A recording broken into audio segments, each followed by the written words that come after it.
Quel est l'impact d'une cyberattaque? Donc, une cyberattaque engendre beaucoup d'impacts, comme vous le savez sûrement.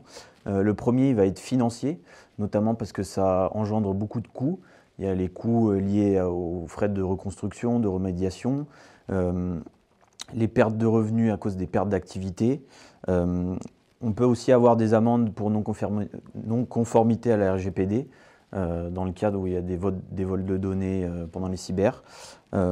Et ça peut aussi engendrer dans le cadre où il y a de la dette technique, de l'achat de nouveaux matériels pour renouveler le parc, parce qu'on ne va pas pouvoir reconstruire le système d'information de manière propre et sécurisée sans mettre à jour tous les équipements. Le deuxième point, ça va être l'interruption d'activité, notamment dans le cadre de rançon logiciel. On va avoir une perte d'activité, tout le SI sera à plat, donc on n'aura plus accès à ses mails, on ne pourra peut-être même plus allumer son PC. Donc ça engendre de la perte d'activité, des coûts, notamment en détruisant partiellement ou complètement le système d'information.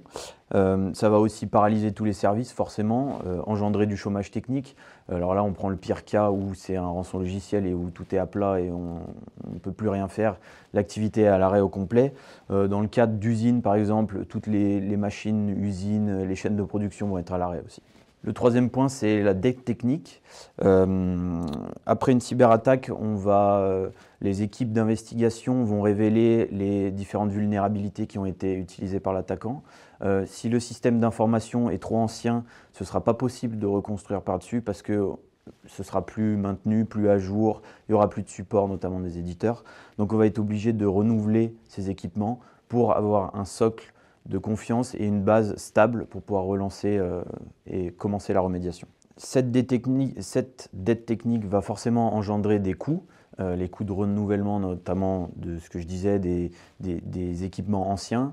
Ça va forcément augmenter l'aspect financier.